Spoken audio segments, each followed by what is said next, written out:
The minor pentatonic scale is perhaps the most utilized scale by guitar players in genres including rock, country, and blues, and yet, despite it being one of the most valuable tools we learn early on in our guitar playing journeys, for blues improvisation, it can really hold you back from reaching your full potential. So today, I'm going to give you 3 reasons why the minor pentatonic has likely failed you as an aspiring blues guitar player. And at the end, I'll talk about a solution for these problems. Reason number 1, it has no major third.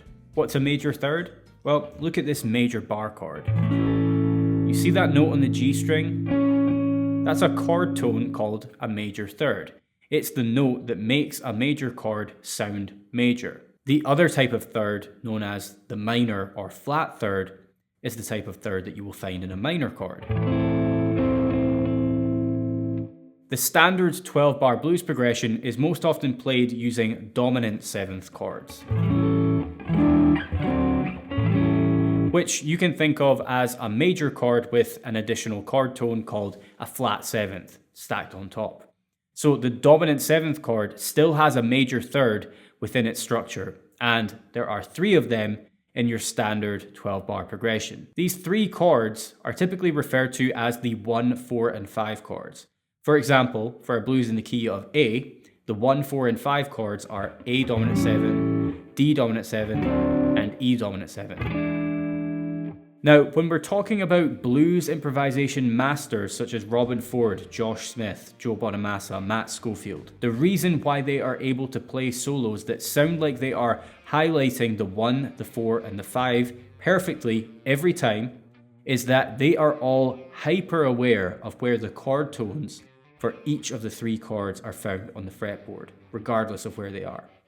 It's no secret that the minor pentatonic is very much a part of their improvisational toolboxes, but they're also using melodic structures that include other scales, but also go beyond scales, things that allow them to target the chord tones of the 1, 4, and 5 chords. One of the most satisfying things you can teach yourself to do as a blues improviser is play lines that bridge the gap from one chord to the next. For example, the first chord change in a 12-bar blues has you moving from the 1 to the 4 chord. Personally, my favorite way of doing this is to play something that lands me on either the root or the major third of the 4 chord as soon as or soon after it appears in the progression.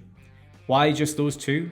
Well, to my ears, of the 4 chord tones in a dominant 7th chord, the root and major third create the strongest connection between my note choices and the underlying harmony. Now, getting back to the minor pentatonic, when I say that it has no major third, the full meaning behind that is that it doesn't contain the major third of the 1 chord, it doesn't contain the major third of the 4 chord, and it doesn't contain the major third of the 5 chord.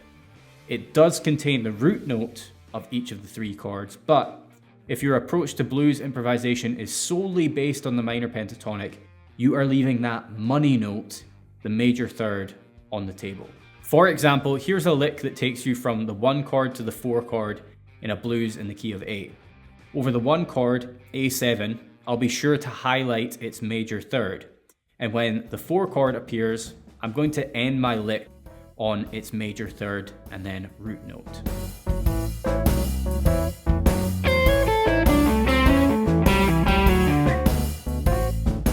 Again, those major thirds are not found anywhere in the minor pentatonic built from the root of the 1 chord, which in our case is A7. So if you've struggled to play blues solos that highlight the changes and your only approach has been the minor pentatonic, now you know why. So what can you add to your toolbox that will allow you to target those major thirds? Arpeggios, chromatic enclosures, the major pentatonic scale, mixolydian, those are all options, and I'll come back to that at the end of the video. But first, let's address the second reason why the minor pentatonic has failed blues guitarists. So reason number 2 is it's too comfortable. Comfort is the number 1 killer of progress in just about any area of life, whether it's the goal of getting in better shape and achieving a better physique, and then going back to your old eating habits and sedentary lifestyle, or building a business, going all in the beginning, increasing your income, and then getting complacent, putting your feet up and accepting a drop in income. Or if you're an aspiring blues improviser, it's often learning the positions of the minor pentatonic, which is good to do, learning a few cool licks with that scale and feeling like you're making some progress, but then never striving to learn anything that's outside of those minor pentatonic boxes and getting stuck inside them for years or even decades. It's easy to see why this happens with the minor pentatonic in particular, because let's be real, we all absolutely love position 1 of the minor pentatonic. I don't think it can be argued that because of the way the guitar is tuned and the location of the notes on the fretboard, where every first note on the next string is on the same fret, position 1 is the most comfortable scale position there is.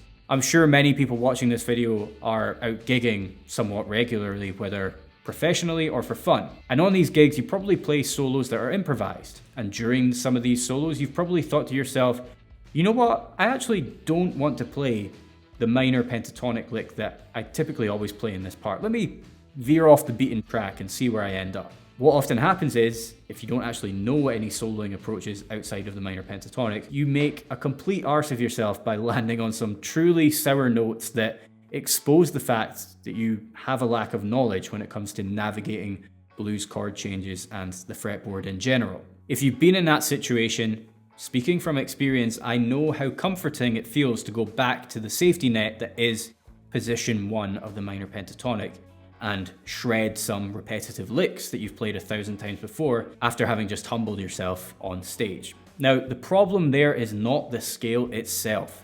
It absolutely has its uses in blues soloing. I mean, I still get goosebumps every time I hear Joe Bonamassa just tear his way through a disgustingly good minor pentatonic shred sequence. The problem is you and your unwillingness to put yourself through the discomfort of learning something new that maybe isn't quite as easy and comfortable to play and visualize as the minor pentatonic. I'm not saying that to be mean. I'm talking to my former self just as much as I am addressing you watching this right now.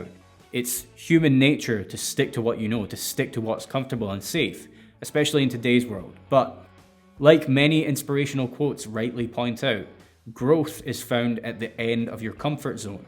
You cannot expect to make progress without being willing to endure a bit of discomfort. You just have to decide if you want your discomfort to come from staying the same or from growing. The third reason why the minor pentatonic has likely failed you as a blues guitarist is very much related to the one I just explained with regards to comfort, and it's that the comfortability of the scale will end up controlling what you play. You won't be able to hear ideas in your head and decide to execute them on the fly if you only really know the minor pentatonic. This applies not just to the minor pentatonic, but really any position-based form of playing. Learning and memorizing the positions of a scale, but neglecting to learn about the scale itself, meaning how it's constructed, what notes it contains, what other improvisational tools can be found within it, for example, triads and arpeggios. Unless you were gifted with next level intuition and your ears just magically guide you to all of the right notes, neglecting all of what I just mentioned will always result in you being controlled by the scale. You'll end up mindlessly running through its positions and at times playing a nice lick or two, but you won't be able to execute all the cool ideas that you hear in your head without putting in the work to learn the fretboard and learn music on a deeper level. Now, I mentioned at the start of point number 1 that some of the tools you can start to think about using in your blues playing that go beyond scales are things like arpeggios, chromatic enclosures, passing notes, chord voicings, and more. And if this video has woken you up to the fact that your exclusively minor pentatonic based approach to blues improv has been failing you for years or even decades, I have just released a book that is the perfect antidote to this predicament that you found yourself in. Beyond Pentatonic Blues Guitar is my solution to the minor pentatonic problem that so many blues guitarists fall victim to and remain stuck in for far too long. Studying the material in this book will challenge you to make long-lasting changes which will positively impact the future of your skills as a blues improviser, and it will reconnect you with the joy you once had for learning blues guitar. I guarantee you that this book will succeed where so many other blues guitar resources on the market may have failed you. This is not just another cookie cutter approach to an instructional blues resource. Let's be real, a lot of the books out there today feel like fast-tracked products that were designed to just make money fast. From uploading blues guitar lessons on YouTube over the past couple of years, I knew when I set out to make this book that people were tired of buying these glorified scale and arpeggio diagram books with a handful of basic licks and some stock chapter on the BB King box that you've seen in every other blues book, DVD, or video course out there. I've done my best to create something that I feel goes against the grain of what's already out there and seeks to provide you with the information you need to understand in order to truly break out of this rut once and for all. It will not be easy making this change, but as I said before, choose your discomfort wisely. Is it going to come from staying the same or from making progress? The link to the book on Amazon is in the description box and it's extremely affordable, but if this is the first time that you've watched my content and you don't yet feel comfortable buying from me, that's understandable. We barely know each other, so allow me to buy you dinner first. And as much as I'd love to actually share a pizza and a couple of beers with you, what I literally mean by that is if you go to the description box, you'll find a free blues improvisation masterclass that I just put together. It's an hour long and it takes you through a 12-bar solo that will introduce you to many of the concepts found within the book that go beyond a pentatonic-based approach. So you'll get a real taste for what's in the book, and then you can make an informed decision about investing in your progress from there. Like I said, it's free to watch, and if you spent a decade at the same level with your blues playing, that's 87,600 hours of stagnation that you could begin to break out of within the 1 hour it will take you to watch the masterclass. Thank you for watching. I'll see you again soon.